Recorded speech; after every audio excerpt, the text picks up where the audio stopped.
हाँ, तो आज का जो पहला टॉपिक है वो क्या है? Kepler's laws of planetary motion. Last class में हम लोगों ने न्यूटन्स लॉ ऑफ ग्रेविटेशन पढ़ा था।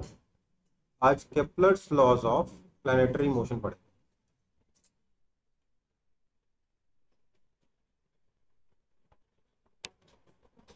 एक्चुअली आपको बता दूं, केप्लर न्यूटन से पहले आया, ठीक है। और एक्चुअली मेरे को I am not very good with remembering names, पर क्या था कि एक बहुत ही रिच बंदा था। वो उसका शौक था स्काई में देखना, भगवान जाने को, स्टार्स को देखना। तो उसने क्या किया, किंग से एक पूरा का पूरा आइलैंड ले लिया, ठीक है। उस आइलैंड पे उसने बनाई ऑब्जर्वेटरी, और वो इस चीज को प्रूव करने में लगा रहा कि अर्थ सॉरी सन के अराउंड पूरी सॉरी अर्थ के अराउंड पूरी दुनिया कैसे घूमती है, प्लैनेट्स सब कुछ अर्थ के अराउंड कैसे घूमता है, मतलब सन अर्थ के अराउंड कैसे घूमता है, अलग अलग प्लैनेट्स अर्थ के अराउंड कैसे घूमते हैं, ये पता लगाने की कोशिश करता रहा। इसके लिए उसने बहुत सारी रीडिंग्स ली, बहुत सारे लोगों को एम्प्लॉय किया, सारा डेटा इकट्ठा किया कि भैया ये वाला प्लैनेट इसका इतनी तारीख को इस इतने एंगल पे था, इतनी तारीख को इस एंगल पे था, इतनी तारीख को इस एंगल पे था। और वो इस डेटा को किसी भी तरीके से अर्थ के अराउंड सब कुछ घुमाने में, फिट करने में लगा। पर ऑब्वियसली ऐसा होना था क्या? नहीं होना था। अब उसका एक एम्प्लॉई था केपलर, ठीक है। उसका एम्प्लॉई था केपलर। उसने बोला ये पागल आदमी इतना पैसा खर्च कर रहा है और कुछ भी काम का नहीं कर रहा। उसने वो सारा डेटा उठा के चोरी कर लिया और भाग गया, ठीक है। केपलर वो सारा डेटा लेके भाग गया जो उस बंदे ने इकट्ठा किया था, जो रिच बंदे ने इकट्ठा किया था। एक नंबर का चोर था केपलर, ठीक है। फिर उस डेटा को एनालाइज किया और उसने पता लगाया कि नहीं, अर्थ के अराउंड सन नहीं घूमता, अर्थ के अराउंड दूसरे प्लैनेट्स नहीं घूमते, बल्कि सारे प्लैनेट्स सन के अराउंड। ओके, समझ में आई बात? Yes sir. और इस मोशन की स्टडी में उसने तीन लॉज दिए, Kepler's laws of planetary motion में तीन लॉज। फर्स्ट लॉ क्या कहता है? एक्चुअली स्टोरी काफी इंटरेस्टिंग हो सकती है, पर मैं उतना स्टोरी में जा नहीं रहा। बट फर्स्ट लॉ क्या कह रहा है? फर्स्ट लॉ ये कह रहा है कि भैया all planets revolve around sun in elliptical orbits with sun as sun at one of the focus। आपको ये समझ में नहीं आएगा कौन सी भाषा में बोला मैंने ये बात, तो आप एक कॉपी कर लीजिए इसको, उसके बाद आपको अच्छे से समझाता हूँ क्या हो रहा है, इस लॉ का पूरा मीनिंग क्या yes sir.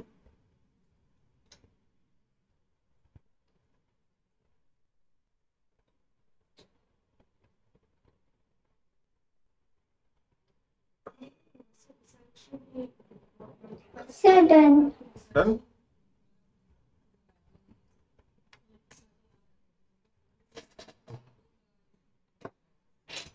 Yes sir done. तो देखो, ये कह रहा है कि हर प्लैनेट जो है वो एक इलिप्स में घूमता है। उसका जो पाथ होता है वो इलिप्टिकल होता है। अब इलिप्स क्या होता है आपको ठीक से पता है नहीं। तो एक्चुअली इलिप्स क्या होता है, इसकी पूरी की पूरी थ्योरी क्लास 11th में आती है, 10th तक नहीं आती, तो क्लास 9th में, ठीक है। लेकिन आप एक काम करो, आप ऐसा समझो कि एलिप्स क्या है, तो एक चपटा सर्कल है। समझ में आया? एक सर्कल लिया, उसको दबा दिया, ठीक है बेटा। Yes sir. तो सर्कल का एक सेंटर होता है ना। हम्म। Yes sir. एलिप्स के पास दो फोकस होते हैं, एक फोकस इधर आएगा, एक फोकस इधर है। फोकस।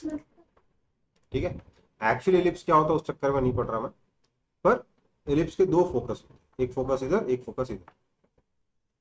ये फोकस, स्टार्ट किए ये टॉपिक। हाँ बेटा, तो ओके सर। ये फोकस कैसे, मतलब इन, वैसे तो इस फोकस की बहुत सारी, इस इलिप्स की बहुत सारी प्रॉपर्टी होती है, जैसे कि सर्कल की बहुत सारी प्रॉपर्टीज होती है, पर दो प्रॉपर्टीज बहुत खास है। मतलब सबसे पहली प्रॉपर्टी ये हम सबसे पहली प्रॉपर्टी का यूज किस पर्पज के लिए कर सकते हैं, इलिप्स को ड्रॉ करने के लिए।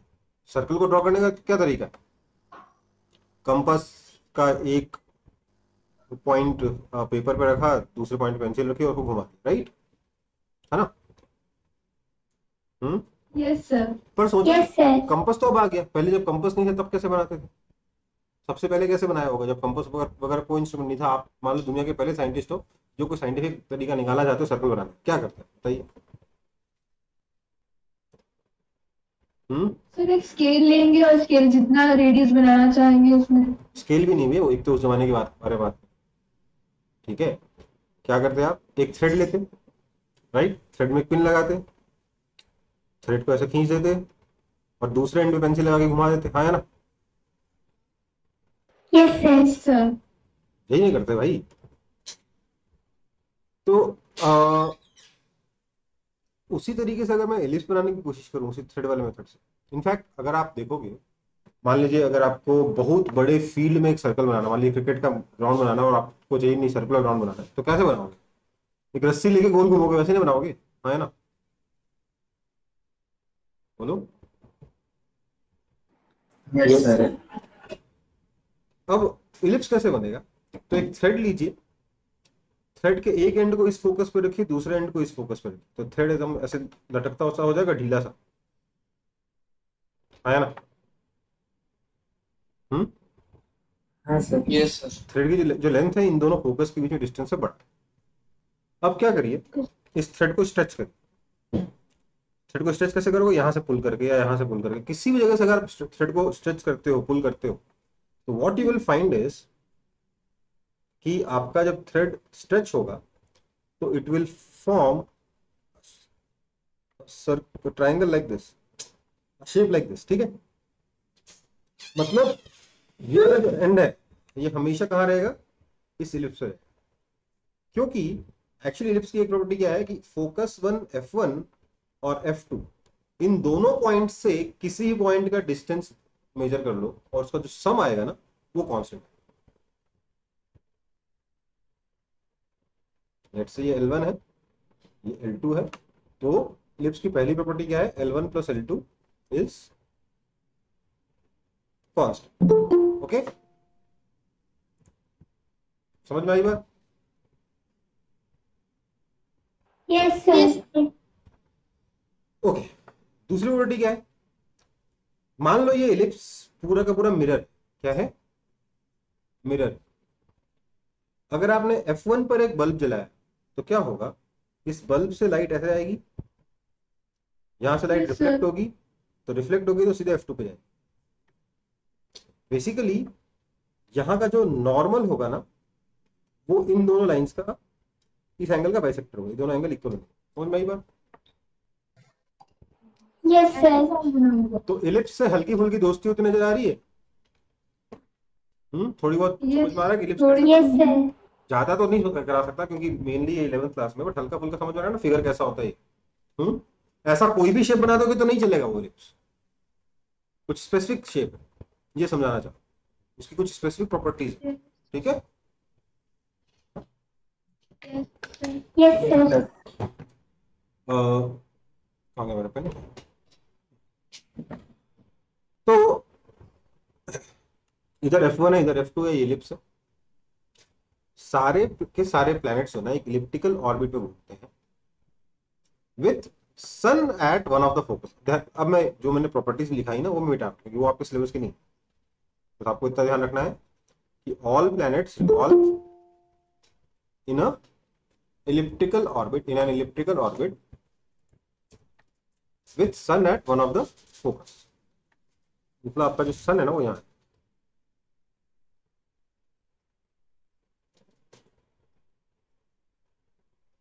कोई दिक्कत, नो सर। अब देखो दूसरी बात, ये फर्स्ट लॉ हो गया। सेकंड लॉ क्या कहता है? तो सेकंड लॉ कहता है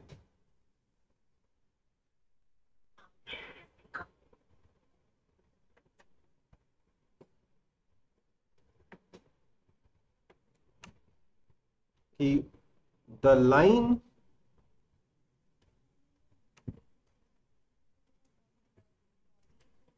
joining sun and a planet, आपको एक प्लैनेट सिलेक्ट कर लीजिए, कोई भी एक प्लैनेट, ठीक है, मतलब सन और अर्थ ले लीजिए, सन और मरकरी ले लीजिए, विनस ले लीजिए। ऐसा नहीं कि एक, मतलब सन और अर्थ को, मतलब दो अलग अलग प्लैनेट से चीज ट्रू नहीं है, स्टेटमेंट एक ही प्लैनेट रिलेटेड ट्रू, ठीक है। The line joining sun and a planet sweeps equal area in equal interval of time। कोई दिक्कत?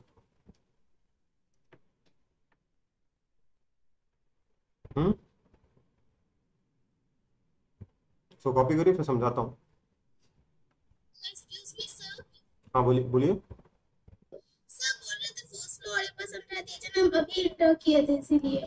फर्स्ट लॉ सिर्फ इतना कह रहा है कि कोई भी प्लैनेट जो पाथ फॉलो करेगा वो इलिप्टिकल। अब इलिप्स क्या होता है? एक चपटा सर्कल, ठीक है। उस चपटे सर्कल के दो फोकस होते हैं, जैसे सर्कल का एक सेंटर होता है ना, चपटा सर्कल होता है, इलिप्स के दो फोकस होते हैं, F1 और एक F2। इनकी कुछ प्रॉपर्टीज होती हैं जिसको मैंने डिस्कस किया था थोड़ा सा, बट उतना वो आपके सिलेबस में है नहीं, ठीक है। तो F1 और F2 दो फोकस है, सन इन दोनों फोकस में से किसी एक फोकस पर पाया जाए, ओके। ये कहता है आपका फर्स्ट लॉ कि पाथ इलिप्टिकल होगा और सन एक फोकस पर होगा। अगर इसी लिप्स को मैं सर्कल बना दूं, circle is a special case of lips, okay बेटा, तो दोनों फोकस एक ही पॉइंट पे आ जाते हैं और वो पॉइंट क्या कहलाता है? सेंटर कहलाता है, ठीक है। चलो, so the line joining sun and a planet sweeps equal area in equal interval of time. इसका क्या मतलब है? इसका मतलब ये है कि अगर मैं कोई भी एक प्लैनेट ले लूं, लेट से मैंने अर्थ ले, अर्थ ब्लू प्लैनेट है, मैंने अर्थ को सन से जोड़ने वाली लाइन दी,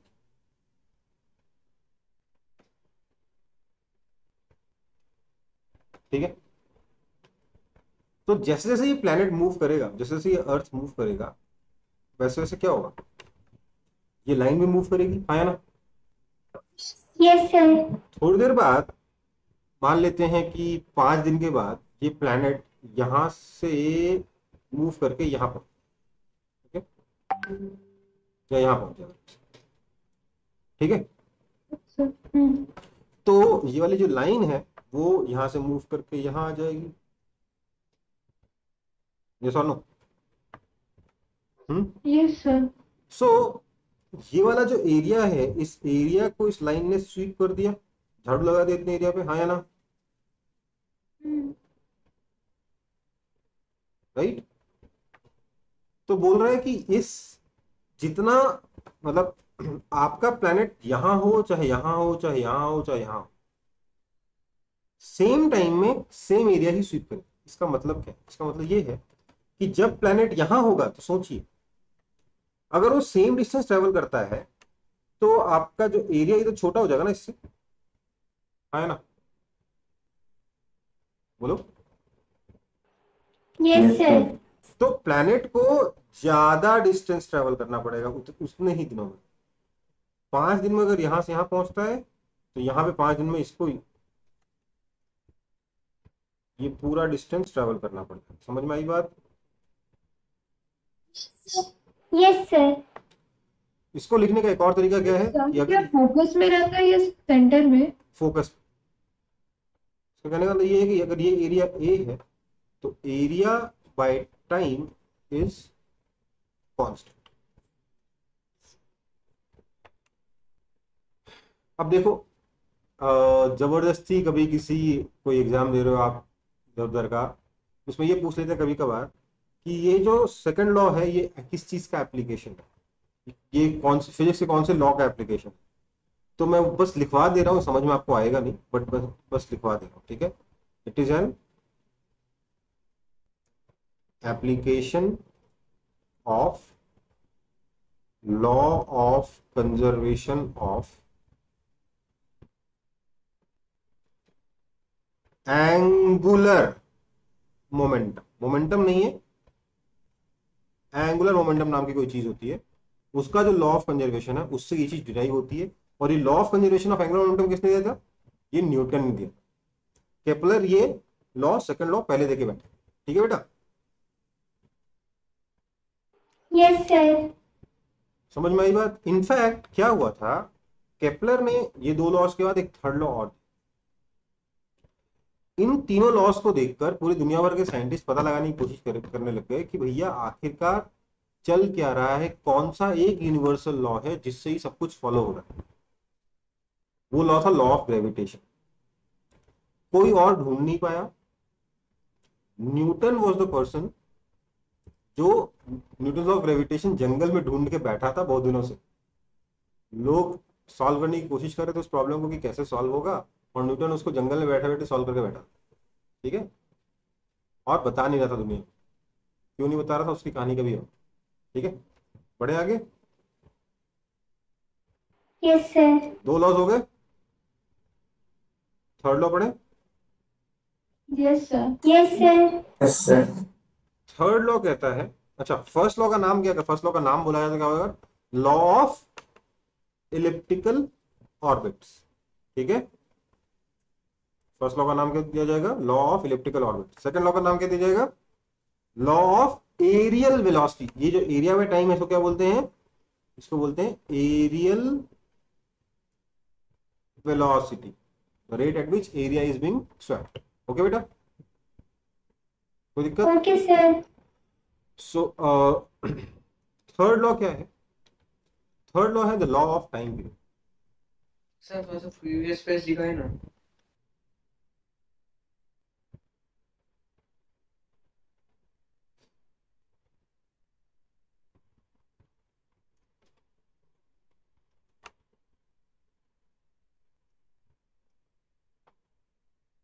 ओके सर। इसका एक सिंपल सा एप्लीकेशन क्या दिख रहा है कि जब अर्थ या कोई भी प्लेनेट सन के पास में होगा तो उसकी स्पीड ज्यादा होगी, दूर होगा तो उसकी स्पीड कम होगी, है ना? हाँ सर। चलो अगला है थर्ड लॉ।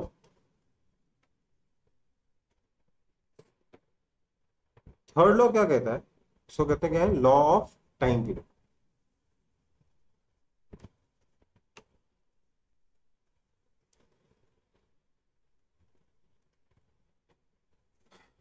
ये क्या बोल रहा है? ये बोल रहा है कि अ, अभी तक क्या हुआ था, पहला लॉ सिर्फ और सिर्फ ऑर्बिट कैसा होता है, ऑर्बिट का शेप कैसा होता है, सन का होता है, ये बता। सेकंड लॉ बता रहा था इस ऑर्बिट में एक प्लेनेट कैसे मूव करे। और थर्ड लॉ दो अलग अलग प्लैनेट्स के टाइम पीरियड को कंपेयर करें। ओके बेटा? Okay sir. Okay sir. It comparison of time period का मतलब क्या हो गया? लेंथ ऑफ ईयर, है ना? Yes sir.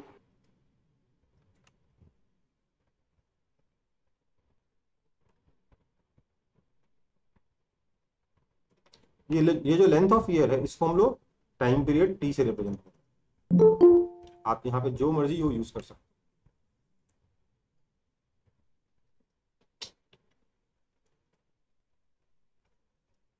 ठीक है बेटा? ओह, ये कहता है कि अगर हम दो अलग अलग प्लैनेट्स के टाइम पीरियड को कंपेयर करेंगे तो वी विल फाइंड कि एक के टाइम पीरियड का स्क्वायर ऑन दूसरे के टाइम पीरियड का स्क्वायर इज इक्वल टू पहले के r1 क्यूब बाय r2, ठीक है, या स्मॉल r से रिप्रेजेंट करते हैं इसको। अब बोलो सर स्मॉल r क्या है?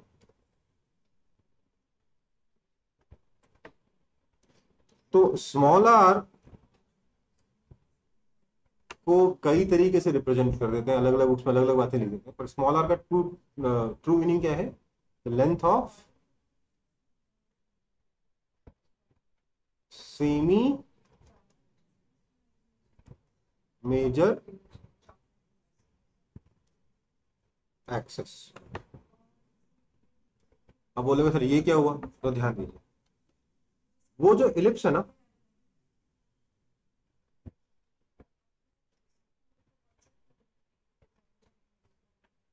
इसमें ये वाली जो लाइन है, this is called major axis. क्या कहते हैं इसको? और इसकी जो परपेंडिकुलर लाइन होती है इसको क्या बोलते हैं? Minor axis. तो ये जो लेंथ हुई ये क्या है? ये स्मॉल आर। ओके बेटा, मेजर एक्सिस का आर। Yes sir. ठीक है। कई बार इनफैक्ट आपकी बुक्स में भी चाहता है कि इसको सेमी मेजर एक्सिस लिखने की जगह और average distance between sun and planet भी लिख देते हैं। यस सर, वही लिखा हुआ। ठीक है, बट असली में ये होता है, मोस्टली वो आपकी बुक्स में ये लिखा है। ठीक है। सो इसी को लिखने का दूसरा तरीका क्या है? इनफैक्ट ओरिजिनल तरीका क्या था? T square is proportional to R cube. Okay. Yes sir. ध्यान दीजिएगा, इसमें जबरदस्ती क्वेश्चन में कंपेयर करा देगा दो प्लैनेट्स के दिन की लेंथ। ठीक है, और आप क्या जवाब दोगे? भैया हमें नहीं। ओके,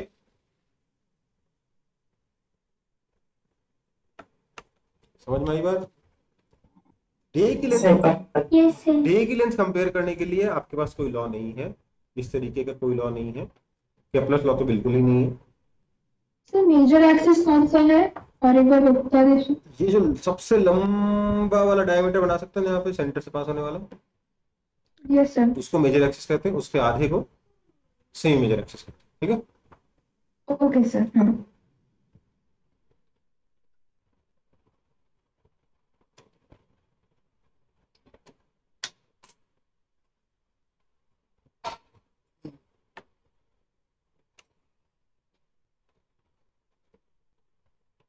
तो केप्लर लॉ समझ में आए?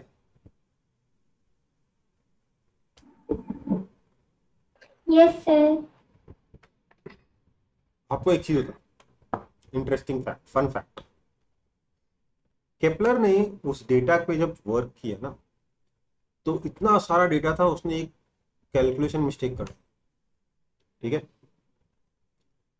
उस कैलकुलेशन मिस्टेक की वजह से उसने बोला जो ऑर्बिट्स हैं वो कैसे हैं? इलिप्टिकल। ठीक है बेटा।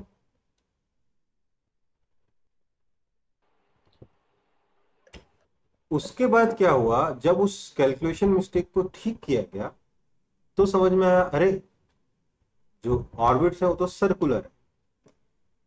ओके, पर बाद में देखा गया नहीं, डेटा ही गलत था। तो फिर से जब सही डेटा डाला गया तो फिर से ऑर्बिट कैसा आ गया? इलिप्टिकल आ गया। तो सर गलती करके सही आ गया था। हाँ, दो गलती कैंसिल हो गई उसकी। ठीक है, यस सर। समझ में आया? जो भी है, उस वक्त बहुत बड़ा डिबेट था उस जमाने में कि भैया जो ऑर्बिट है वो सर्कुलर होंगे कि इलिप्टिकल होंगे। तो एक्चुअल में वो इलिप्टिकल ही है, आज की डेट में we are sure about it. But उस वक्त नहीं पता था, गलती से गलत सही आंसर आ गया था उसका। बट ठीक है, ये फन फैक्ट। आगे बढ़े फिर। Sir T square proportional to R cube आप कैसे बोल सकते हैं? ये लॉ है जो डेटा से उसने निकाला। अब मैं इसको प्रूफ भी करूंगा by using Newton's law. In fact इस लॉ का यूज करके Newton's law of gravitation derive हुआ। Okay, yes sir. ठीक है। ये उसने एक्सपेरिमेंटली निकाला, सारे प्लैनेट्स के ऑब्जर्व किया था कैसे मूव कर रहे हैं, उन सब सारे डेटा को फिगर आउट करने के बाद उसने निकाला था। ठीक है बेटा। सर एक सेकेंड लॉ से क्वेश्चन है, बोलिए। सर आपने बोला कि प्लैनेट्स तेज घूमते हैं तो उनकी स्पीड कैसे बढ़ती है? तेज घूमते, नहीं, ज्यादा एरिया कवर करते हैं तो ज्यादा एरिया नहीं लॉन्गर कवर, डिस्टेंस, मैं कह रहा हूँ कि लॉन्गर डिस्टेंस। मैं कह रहा हूँ सेम एरिया कवर करते हैं, इसलिए यहाँ पर सेम एरिया कवर करने के लिए ज्यादा डिस्टेंस ट्रेवल करना पड़ता इसकी स्पीड ज्यादा कवर है। हाँ करती मतलब है। यहाँ पे स्पीड ज्यादा हो जाएगी। बोलिए, बोलने का हाँ, जरूरत। तो वो कैसे बढ़ती है? देखो बेटा, एक तरीके से आप ऐसे समझ सकते हो कि ये अगर सर्कल में जाता तो ऐसे जाता, यस सर। और अभी छोटे सर्कल में जा रहा है। Yes sir. मतलब यस। प्लैनेट जो है वो थोड़ा सा सन की तरफ गिर गया है। Yes sir. जब गिरेगा तो स्पीड बढ़ेगी कि नहीं बढ़ेगी? Yes sir. देखो ये बहुत ही मतलब सही तरीका भी है समझाने का, पर बेहुदा तरीका भी है समझाने का, पर मेरे ख्याल से it works at class 9th level. ठीक है, वैसे असली आंसर आएगा इसका एनर्जी से, जो मैंने अभी बोला ना, वो बोलने में बहुत सारे यस सर। कॉन्सेप्ट, बहुत सारे अंदर के कॉन्सेप्ट लग गए हैं जो मैंने स्किप करे आपके लेवल पे, पर आपको समझ में आ गया ना कि हाँ भाई स्पीड बढ़ेगी क्योंकि पास में आएगा तो। Yes, हाँ sir. सर। ठीक। ग्रेविटेशनल फोर्स लगेगा। एक्चुअली ऐसा समझ लो, ज्यादा अच्छा तरीका क्या होगा कि सन जो है, क्योंकि मैं आपको ऑलरेडी काफी सारी चीजें पढ़ा चुका हूँ, सन इस पे फोर्स लगाएगा इधर, राइट? हाँ, यस सर। इस फोर्स के मैं दो कंपोनेंट कर सकता हूँ। कौन कौन से? इस फोर्स के दो कंपोनेंट होंगे, एक तो सर वो वाला कंपोनेंट जो कि इस इलिप्स के टेंजेंट के अलॉन्ग है, राइट? और एक वो जो इसके परपेंडिकुलर है ना, है ना? कर सकता हूँ ना ऐसे दो कंपोनेंट्स, मतलब बोल सकता हूँ ना ये फोर्स इन दो फोर्सेस को जोड़ के बना है, क्योंकि मैंने हल्का यस सर। Yes, sir. हाँ सर। अब देखो, इसकी जो वेलोसिटी है वो इधर की तरफ है, yes sir. Yes, sir. Velocity के डायरेक्शन में फोर्स लगेगा तो स्पीड बढ़ेगी कि नहीं बढ़ेगी? Yes sir. Yes, sir. बढ़ेगी. जैसे जैसे पास में आ रहा है वैसे वैसे स्पीड बढ़ रही है। ठीक है, यस सर। Okay, sir. जब ये दूर जाने लगेगा तो वही फोर्स का कंपोनेंट वेलोसिटी का अपोजिट डायरेक्शन में हो जाएगा तो स्पीड घटने लगेगी, है ना? Yes sir. आप बोलोगे सर ये दूसरा वाला कंपोनेंट क्या कर रहा है? अरे यही तो वो फोर्स है जो वेलोसिटी के परपेंडिकुलर डायरेक्शन में, इसी की वजह से तो गोल गोल घूम रहा है ना? Yes, sir. समझ में आया अब? सर एक बार सेंट्रीपिटल फोर्स होगा। एक्चुअली एग्जैक्ट सर्कल नहीं है इसलिए सेंट्रीपिटल फोर्स नहीं कहूंगा, बट हाँ इन अ सेंस ये सेंट्रीपिटल फोर्स। Okay, sir. चलो, तो अब हम थर्ड लॉ पे थे, T square proportional to R cube, right? तो इसका मतलब T one square by T two square is equal to R one cube by R two cube है ना? Yes, sir. इस पे मैं आपको एक चीज समझा रहा था, अगर आपको कंफ्यूज करने के लिए दो प्लैनेट्स के डे की लेंथ कंपेयर करने को बोल दिया तो आप क्या बोलोगे? Can't be determined. Okay, what can you Okay, compare? sir. You can compare the length of year but not the length of day. समझ में आ गई बात? Yes, sir. अब हमारा अगला टॉपिक है और लास्ट टॉपिक है इस चैप्टर का, proof of Kepler's third law from Newton's law. Actually में क्या हुआ था? उल्टा हुआ था, है ना? पर बात यह है कि प्रोसेस तो हमेशा उल्टा ही आएगा, डिटरमाइन हम हमेशा उल्टा ही कर पाएंगे ना, क्योंकि हम क्या करें, हम हमारे पास जो हमें जो कुछ भी हम ऑब्जर्व कर सकते हैं उसको, उसके ऊपर हम लोग कोई लॉ फिट करेंगे ना बेटा हमेशा। पहले से तो हमें सपना आएगा नहीं कि देखो ये लॉ होता होगा। Yes sir. Yes, sir. हम लोग जो डेटा लेंगे, जो भी ऑब्जर्वेशन लेंगे, उस ऑब्जर्वेशन के ऊपर एक लॉ फिट करेंगे, हमेशा हमारा प्रोसेस यही रहने वाला, राइट? तो हमेशा ही आप यूं समझ लो कि लॉ बाद में डिटरमाइन होगा और उसका इफेक्ट हम पहले पढ़ चुके हैं। Okay, Yes, sir. तो हम लोगों के पास केप्लर्स थर्ड लॉ पहले था, न्यूटन्स लॉ बाद में आया, पर न्यूटन्स लॉ बेसिक है जिससे Kepler's third law derive. Okay, but आप लोगों के लेवल पर, इनफैक्ट 12th क्लास तक के लेवल पे, it can be only be derived for circular orbit. आप बोलोगे सर्कुलर ऑर्बिट है ही नहीं, भाई सर्कल एक स्पेशल केस है ना एलिप्स का, हाँ है ना। Yes, sir. तो कम से कम हम इतना तो कह सकते हैं कि अगर एलिप्स के लिए वैलिड होगा तो सर्कल के लिए भी वैलिड होगा ही होगा। Yes, sir. कम से कम सर्कल में फिट करके देख लेते हैं। Yes, sir. पूरी तरीके से प्रूफ तो नहीं हो पाएगा, पर एक वेरिफिकेशन तो होगा कि हाँ काम कर रहा है, राइट। सो मेरे पास है ये हमारा सन,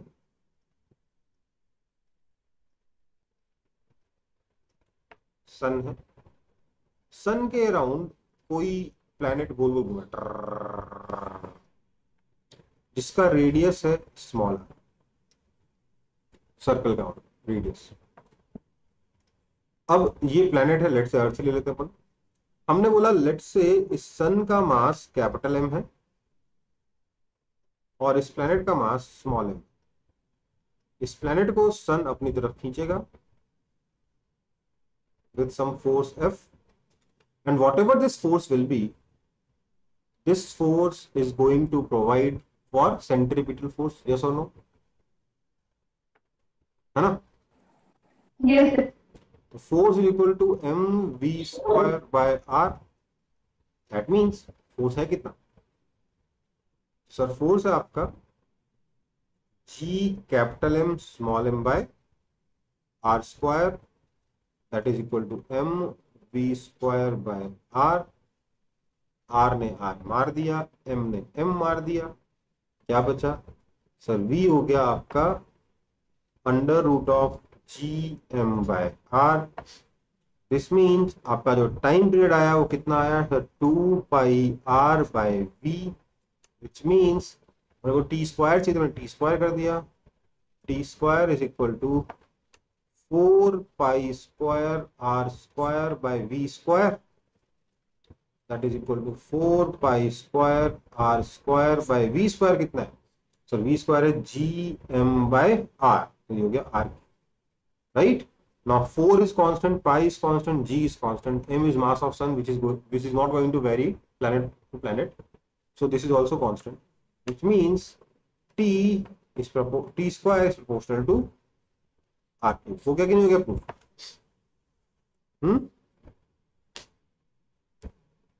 हो गया ना? Yes, sir. कॉपी कर लो।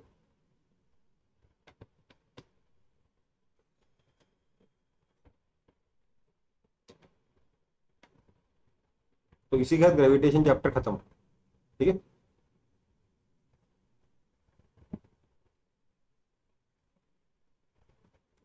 बहुत छोटा चैप्टर था। थोड़ा पिछली क्लास में हो गया, थोड़ा इस क्लास में हो गया, राइट। Yes, sir. अब मैं एक टॉपिक जो आप लोग बार बार बोल रहे थे, एंगुलर वेलोसिटी, उसको कवर कर, ठीक है बेटा। एक्चुअली आपकी एनसीईआरटी में तो ग्रेविटेशन और बॉयंसी एक ही चैप्टर में है ना, कि अलग अलग? जहाँ तक मुझे अलग अलग एक ही चैप्टर। ठीक है, सर एक ही चैप्टर है। तो वो पूरा चैप्टर तो बड़ा ही हो जाता है, ये उसका एक पोर्शन ही हो ना बेसिकली चैप्टर का। बढ़े आगे फिर।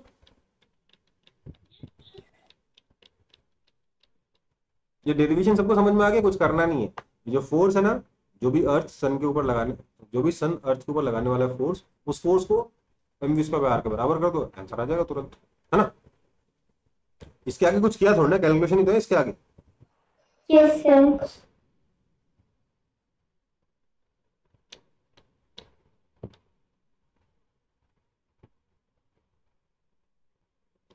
सो केप्लर्स थर्ड लॉ, आगे आगे बढ़ते हैं।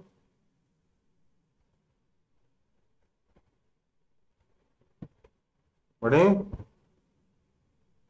Yes, sir. अगला लॉ क्या होगा हमारा? अगला टॉपिक क्या है हमारा? Angular velocity. आप लोग बहुत बार कह रहे सर एंगुलर वेलोसिटी छूट गई। यस सर, टेस्ट में आया था। हाँ, मैंने एंगुलर वेलोसिटी एकदम नहीं पढ़ाया कि कुछ थोड़ा बहुत पढ़ाया था? सर एकदम नहीं। एकदम नहीं पढ़ा? सर स्टार्ट हुआ था लेकिन उस दिन नेटवर्क प्रॉब्लम अच्छा, चल रहा है। वही मुझे बार बार याद आ रहा है, मैंने पढ़ाया आप। ठीक है, एंगुलर वेलोसिटी के बारे में बात करें। ध्यान, कोई भी ऑब्जेक्ट अगर सर्कल में मूव कर रहा है, हमें सर्कल पता है कौन सा है। जैसे कि हमें ऑलरेडी मालूम है कि अगर कोई पार्टिकल स्ट्रेट लाइन में मूव कर रहा है, किसी एक पॉइंट पे मैं जीरो मान लूंगा। स्ट्रेट लाइन अगर मुझे मालूम है कौन सा है, तो all I need to do is किसी एक डायरेक्शन को प्लस ले लो, एक डायरेक्शन को माइनस ले लो, और उसके बाद मैं सिर्फ इस एक मेजरमेंट से पार्टिकल की एग्जैक्ट पोजीशन पता लगा सकता हूं, if I already know this line, right? Yes, sir. Similarly if I already know this circle, तो अगर मैं यहां पर जीरो मान लूं, तो क्या मैं सिर्फ एक मेजरमेंट से, इस एंगल थीटा से पार्टिकल की एग्जैक्ट पोजीशन निकाल सकता हूं कि नहीं निकाल सकता? निकाल सकता हूं कि नहीं? बोलो। Yes, sir. जब लीनियर मोशन होता है, जब स्ट्रेट लाइन में मोशन होता है, तो मैं डिफाइन करता हूं पोजीशन, और उसको मेजर कैसे करते हैं? पोजीशन कितना है हमारा इस केस में, बताइए। तो इस डायग्राम में पोजीशन कितना पार्टिकल है? पार्टिकल ए का पोजीशन कितना है इस डायग्राम में? एक्स है ना? Yes, sir. और इस केस में मैं इसी पार्टिकल का पोजीशन सिर्फ इस थीटा से बता सकता हूँ कि नहीं बता सकता? लेकिन यार उसको थीटा को पोजीशन बोलना अच्छा नहीं लग रहा है क्या? अच्छा नहीं लग रहा, इसलिए हम लोगों ने इसे नाम दे दिया angular position. Okay, Yes, sir. Angular position कितना है? थीटा। ओके बेटा, यहाँ पोजीशन कितना है? एक्स। कोई दिक्कत किसी को? No, sir. तो जैसे यहाँ पोजीशन है एंगुलर सर्कुलर मोशन के लिए, वैसे ही क्या है? Angular position. कोई दिक्कत? No, sir. ध्यान, यहां पर हम लोग पोजीशन के बाद क्या डिफाइन किए थे? वेलोसिटी डिफाइन किए थे। वेलोसिटी हमने कैसे डिफाइन किया था? एक्चुअल डेफिनेशन आपको पता है क्या है? dx/dt, right? Yes, sir. सब समझते हैं ना dx/dt की डेल्टा x पर डेल्टा t लिखते हैं। तो ऐसा तो नहीं जिसको समझ में नहीं आ रहा क्या लिखा है? मेरे ख्याल से मैंने पढ़ाया है, अगर नहीं पढ़ाया तो मैं इसको डेल्टा x, अच्छा मैंने नहीं पढ़ाया था नहीं। So let me write it as delta x/डेल्टा। ओके, कोई दिक्कत? सर हमने बताया था डीएस dt। सिमिलरली यहां पर एंगुलर वेलोसिटी हो जाएगी, उसको हम रिप्रेजेंट करेंगे इस लेटर से। ये W नहीं है, ये क्या है? कोई बताएगा मुझे? Mega. This is omega. Greek alphabet जानते हो ना आप लोग? थोड़ा बहुत, पूरा तो नहीं, हल्का हल्का बहुत जानते हो ना? अल्फा जैसे ABCD होता है उसमें हाँ, जैसे ABCD होता है उसमें क्या था? अल्फा, बीटा, गामा, डेल्टा, है ना, एंड सो ऑन। और एंड में क्या आता है? ओमेगा। मतलब ग्रीक में XYZ नहीं होता, W पे खत्म हो जाता, ठीक है? और हद ये सोचिए, इंग्लिश में भी हम लोग अपने लेटर्स को क्या बोलते हैं? अल्फाबेट्स। आया ना? Yes, sir. वो पूरे के पूरे चोरी अंग्रेजी, ठीक है ना, ग्रीक की। बेटा Yes, अल्फा का A sir. कर दिया, बीटा का B कर दिया, एंड सो डेल्टा का D कर दिया। तो जो भी है, एंगुलर वेलोसिटी का रिप्रेजेंटेशन क्या है? ओमेगा है। वो मैं लोग, ना तो मेरे को ग्रीक पढ़ानी, ना मुझे इंग्लिश पढ़ानी, ना मुझे हिस्ट्री पढ़ानी, बट फिर भी एंगुलर वेलोसिटी का रिप्रेजेंटेशन क्या है? ओमेगा। ओके, यहां पर हम लोग इसके बाद एक और चीज डिफाइन करते हैं, क्या? एक्सेलरेशन, है ना? एक्सेलरेशन क्या होता है? Yes, sir. Rate of change of velocity dv/dt। Yes, sir. यहां क्या बोलेंगे? Angular acceleration. क्या बोलेंगे? Angular acceleration. इसको हम रिप्रेजेंट करते हैं अल्फा से। अल्फा कितना हो जाएगा? d omega by dt, right? ठीक है, ये तो डेफिनेशन। पर उससे पहले मतलब हम इसका कुछ कर पाए उससे पहले हमें यहाँ पर थीटा के बारे में कुछ पढ़ना पड़ेगा। तो हम नॉर्मली कर सकते हैं इस क्वेश्चन इन सिचुएशन को सॉल्व। अच्छा, ओमेगा क्या होता है तो बताया नहीं मैंने। ओमेगा क्या होगा बताइए तो खुद ही बोलिए तो क्या होगा। D theta by D. D theta by dt। ठीक है, समझ में आई बात। अब एसआई यूनिट थीटा की क्या होती है मैंने शायद कभी बताया, हो सकता ना भी बताया।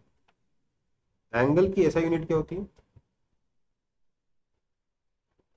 नहीं चलो सर डिग्री। नहीं बताते, इसको कॉपी कर लो फिर बताते हैं नेक्स्ट। Sir radian. हाँ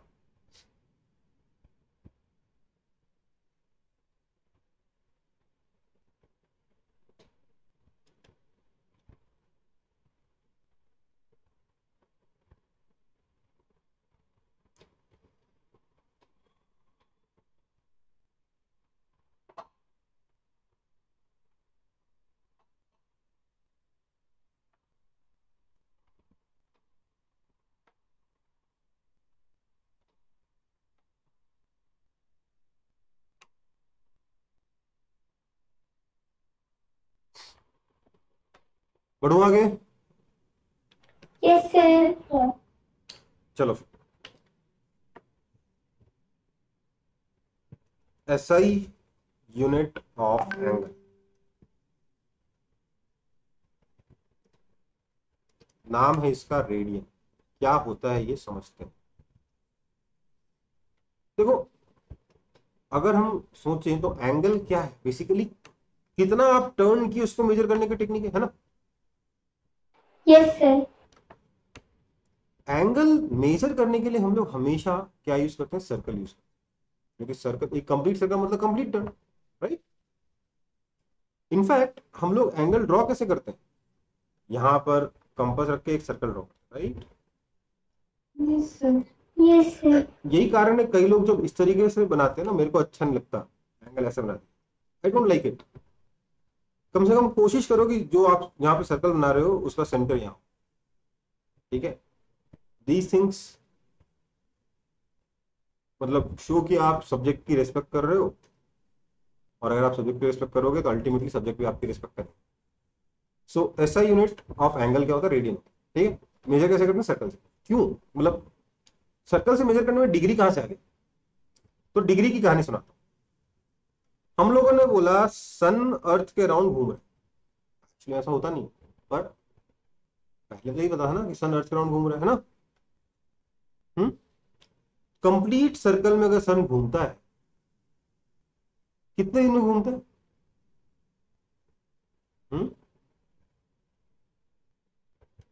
365 डेज में घूमता है ना सन अर्थ के राउंड, है ना। सर सन नहीं घूमता। अरे यार भूल जाओ जो आपने पढ़ा है, वो सोचो जो आपने देखा है, ठीक है। सन अर्थ के राउंड घूमता है, राइट। Yes sir 365 days. तो हम लोगों ने क्या किया, इस कंप्लीट चक्कर के 365 टुकड़े किए, 365 कौन करेगा? 360 कर दो, और हर एक टुकड़े का नाम क्या दे दिया? एक रेडियन, ओके। सॉरी एक डिग्री। समझ में आई बात? Yes sir. Yes sir. तो हर एक एंगल कितना हो गया? एक एक डिग्री हो गया। जब हमने 360 टुकड़े के 365 करने की कोशिश की, बड़ा झमेला हुआ तो सोचा ठीक है 360 कर दो, कैलकुलेशन अच्छी रहेगी। तो इसीलिए अदरवाइज 360 रैंडम नंबर क्यों आया भाई? समझ में आया? 12 महीने 30 दिन के हमने डिवाइड, ठीक है। दो तो रेडियन, लेकिन ओरिजिनल मेजरमेंट कैसे?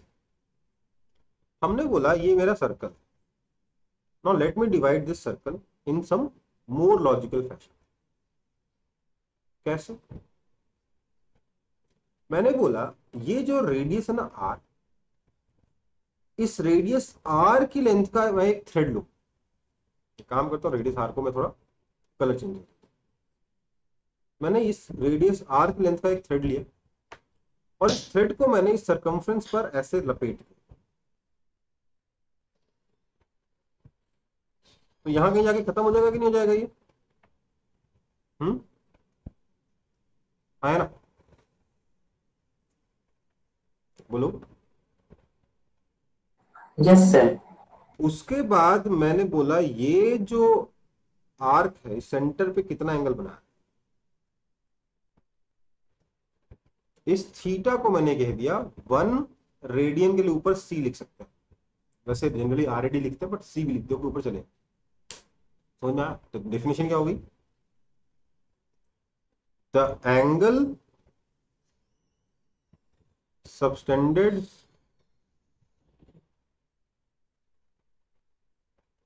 at the center of a circle by arc of arc length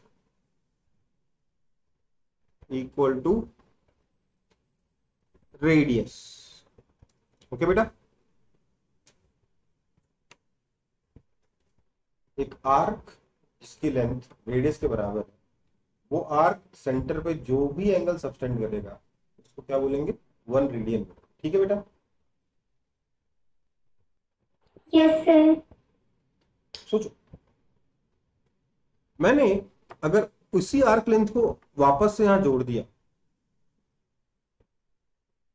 अच्छा ये जो 1 रेडियन हमने कैलकुलेट करके निकाला ना, दिस 1 रेडियन की अप्रोक्सीमेट वैल्यू कितनी होती है, तो वो मैं कैलकुलेटर करके दिखा दूंगा, पर होता कितना है, 57.2 अप्रोक्सीमेटली 57.2 डिग्री। क्या अपन को डिग्री से ज्यादा दोस्ती हो गई, बचपन से वही पढ़ाया गया, पर अप्रोक्सीमेटली 1 रेडियन कितना होता है, 57.2 डिग्री। ठीक है, अब ये कैसे आया इसको मैं भी समझाता हूँ। ये आर है, मैंने एक और रेडियस लिया सेम आर्क लेंथ, तो वो यहां जाके खत्म हो जाएगा, है ना। ये एंगल कितना बनेगा बताइए, सर 2 रेडियंस। भी तो 1 रेडियन बनेगा ना। अच्छा उसका। मैं ऐसे करूंगा, एक और 1 रेडियन का एंगल बनाऊंगा, फिर एक और लूंगा, सर 57.2 डिग्री का एंगल। 1 रेडियन का है, वो तो मुझे पता नहीं 57.2 है कि नहीं, मैं सिर्फ आर्क लेंथ रेडियस के बराबर काटता जा रहा हूं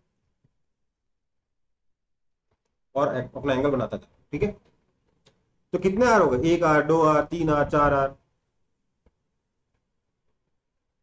5 आर,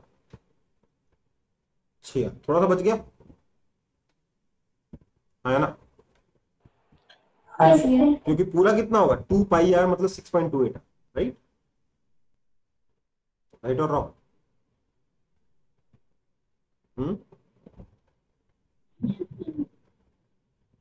है ना।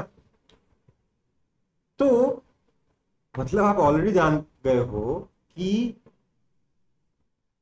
1 रेडियन का मतलब 1 आर्क लेंथ, 2 रेडियन का मतलब 2 आर्क लेंथ, 3 रेडियन का मतलब 3 आर्क लेंथ, है ना, मतलब three three angle in radian arc length. अगर मैं रेडियन में 1 रेडियन का एंगल हूं तो आर्क लेंथ कितना आ रहा है, रेडियस के बराबर, है ना।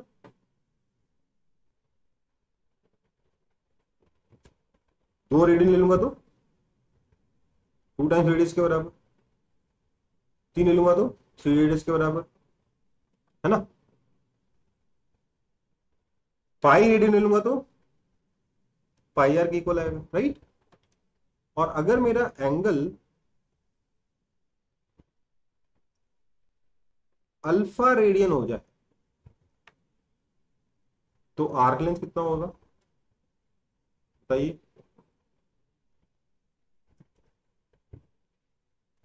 1 में आर, 2 में 2 आर, 3 में 3 आर, पाई में पाई आर, तो अल्फा में अल्फा आर। Alpha are.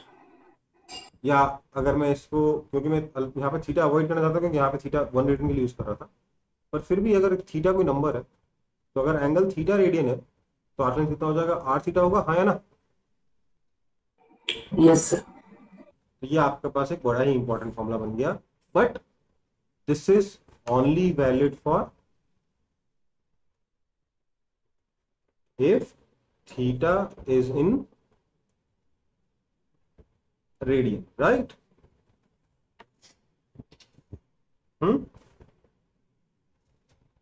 है ना?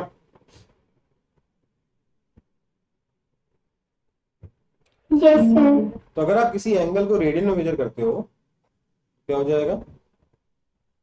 आर्क लेंथ आर थीटा के बराबर। एक और बात ध्यान दीजिएगा, कंप्लीट सर्कल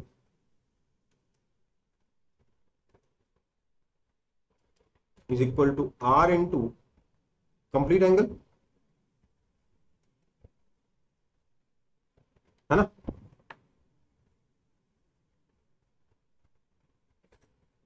इसको एक्सप्रेस में रखो, ठीक है?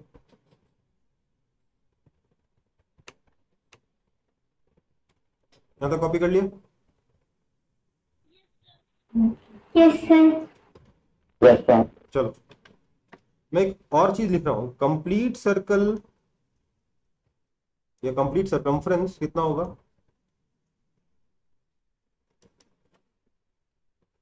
Arc, sorry, radius times complete angle, हाँ, है ना? कंप्लीट एंगल 360 डिग्री होता है, राइट?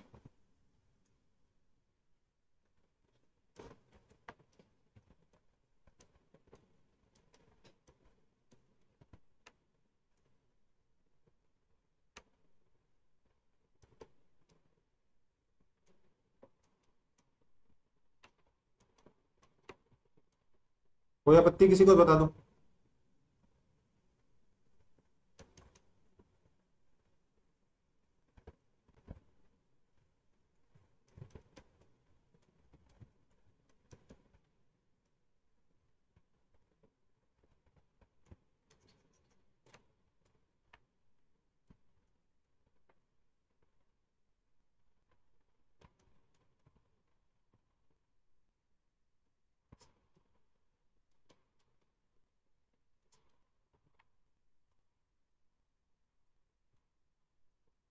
ये अप्रोक्सीमेट वैल्यू, एक्चुअल में इरेशनल आएगा ना।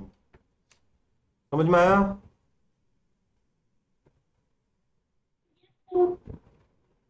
सबको समझ में आया? आया ना? Sir, complete circumference equals to R complete angle कैसे होगा? क्योंकि कंप्लीट सर्कल, कंप्लीट सर्कमफ्रेंस का कंप्लीट सर्कमफ्रेंस क्या है? कंप्लीट आर्क लेंथ है। Yes, sir. और आर्क लेंथ कितना होता है? Radius into theta, Yes, sir. ठीक है?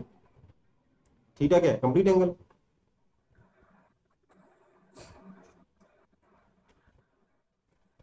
सो आपका एक रेडियन आ गया। वैसे ये तो ठीक है, अपनी जगह पे पता होना चाहिए, पर ज्यादा इंपॉर्टेंट फॉर्मूला पता क्या मिला हमें? ज्यादा इंपॉर्टेंट फॉर्मूला यहां से ये मिला कि पाई रेडियन आपका 180 डिग्री के बराबर, ठीक है? तो आप यहां से डिग्री, मतलब इसका यूज करके आप डिग्री को कन्वर्ट कर सकते हो रेडियन में, और चाहो तो रेडियन को कन्वर्ट कर सकते हो डिग्री में, राइट? कन्वर्जन हो गया कि नहीं हो गया यहाँ? yes sir, कहने का मतलब ये Yes, है, sir. अगर आपको बोला जाए 60 डिग्री, तो क्या बोलोगे? Sir 1 degree pi by 1 degree कितना होगा? 180, pi by 180, yes sir, that is equal to pi by 3, राइट? है ना? yes sir, अगर आपको बोला जाए अच्छा बताओ पाई बाय 2 रेडियन, क्या बोलोगे? That is equal to, sir pi radian तो 180 डिग्री होता है, 180 degree by 2 that is equal to 90 degree, है ना? yes sir, तो ये बहुत अच्छा इंपॉर्टेंट रिजल्ट है मेरे पास, क्या कि पाई रेडियन 180 डिग्री के बराबर। ठीक है बेटा?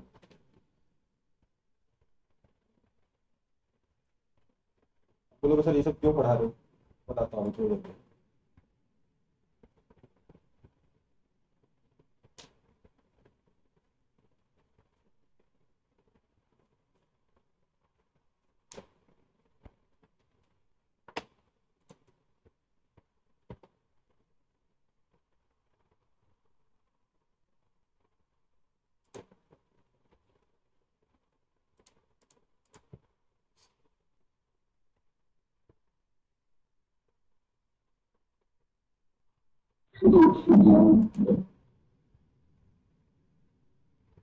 क्या हुआ?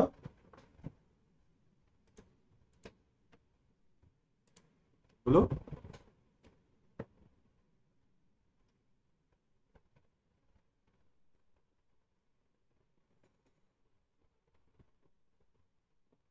बढ़ रहा हूं आगे फिर। देख, अगला टॉपिक है angular velocity and it's units. हम लोग ऑलरेडी पढ़ चुके डेफिनेशन, ओमेगा क्या होता है, D theta by D T, जिस रेट से एंगल कवर हो रहा है उसको हम लोग एंगुलर वेलोसिटी कहते हैं, ऑलरेडी जानते हैं, है ना, है ना। Yes sir. अब इसकी यूनिट्स क्या क्या हो सकती है?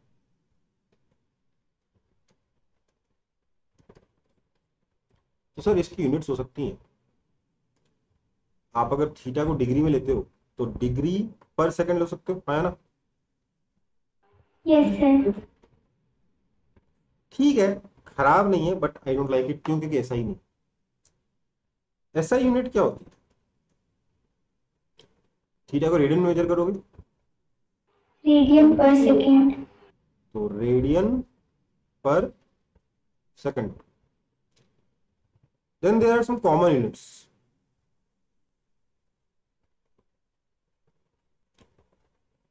आरपीएम कॉमन क्या है सबसे ज्यादा? आरपीएम। इनफैक्ट जब आप मान लेते हैं कि कोई किसी प्रोजेक्ट के लिए अगर आप मोटर वगैरह खरीदते हो या कोई किसी भी इंस्ट्रूमेंट के लिए, डिवाइस के लिए अगर आप मोटर खरीदोगे तो उस मोटर के घूमने की एंगुलर वेलोसिटी किस में दे रखी होगी आपको? हमेशा आरपीएम में दे रखी। सर आरपीएम क्या है? आरपीएम के मल्टीपल मीनिंग निकाल सकते हो आप।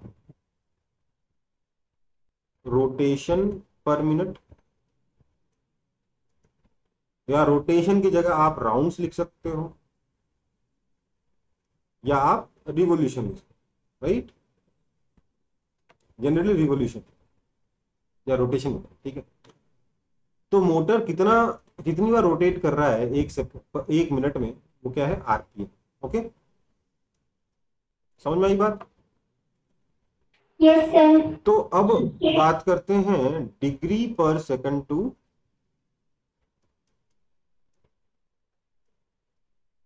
आर रेडियन पर सेकंड। अगर डिग्री पर सेकंड में दे रखा है तो रेडियन पर सेकंड में आप कैसे कन्वर्ट करोगे, ये देखिए। लेट से आपको दे रखा है, एग्जांपल ही करना है इसमें। लेट से आपको दे रखा है कि something is rotating at 60 degree पर सेकंड, तो आप लिखोगे दिस इज पर सेकंड, तो ऐसे ही छोड़ दो, 60 डिग्री को रेडियन में कन्वर्ट करना, राइट। 60 इंटू 1 डिग्री कितना था?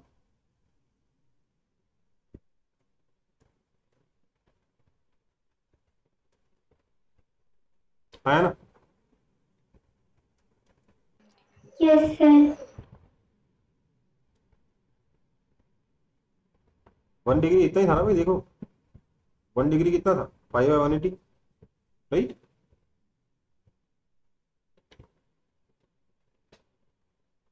अब देखेंगे आरपीएम टू रेडियन पर सेकंड। तो देखो लेट से मेरे को दे रखा है, इसमें भी एग्जांपल दिखेंगे। लेट से हमारे पास कोई मोटर है that is rotating at 20 RPM.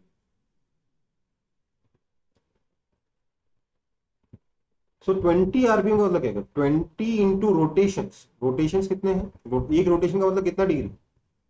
2 pi radian. Yes sir. Per minute का मतलब per 60 seconds, that is equal to 2 पाई/3 रेडियन पर सेकंड, आया ना।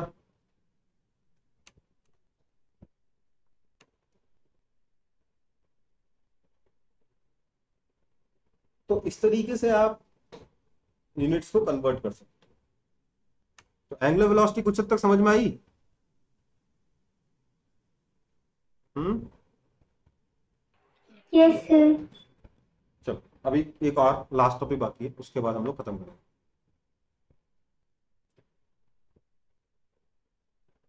बढ़ू आगे।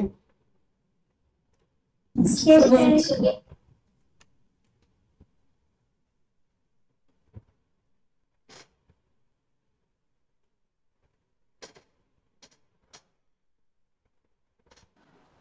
Madam, done. Yes, sir. Yes, sir. Done. चलो अगला है हमारे पास relation between tangential speed and angular velocity during circular motion. कोई दिक्कत?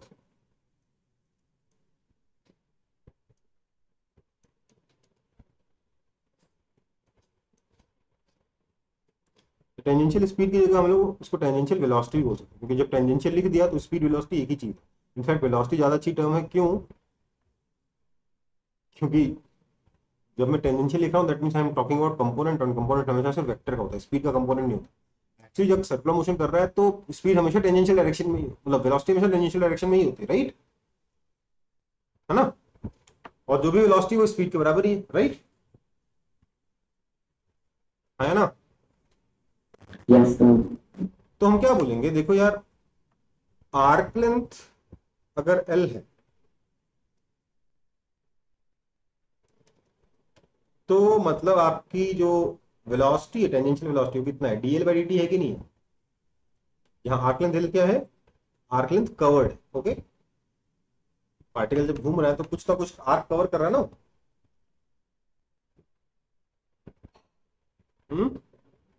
Yes, sir. Okay, now L कितना होता है सर? सर तो L तो r थीटा होता है।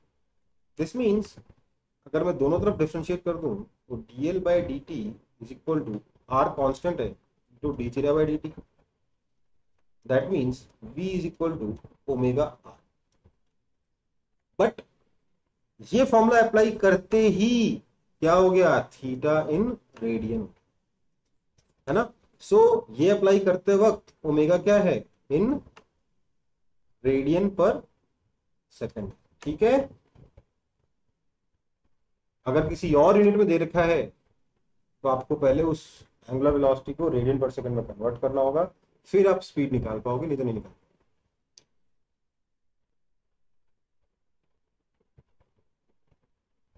कोई दिक्कत? No, sir. अब आपका एंगुलर वेलोसिटी पूरा हो गया। एंगुलर एक्सेलरेशन के चक्कर में अभी अपन को पढ़ना ही नहीं है, ठीक है?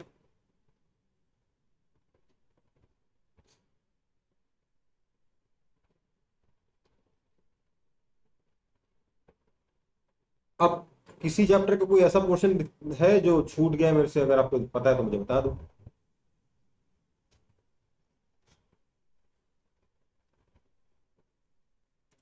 तो एक काम करना, वो क्वेश्चंस जो आपसे नहीं बने थे ना एंगुलर वेलोसिटी वाले टेस्ट में या किसी स्टडी मटेरियल में, Yes, sir. इन सबको ट्राई कर Yes, लीजिए, sir. ठीक है? कर लेंगे?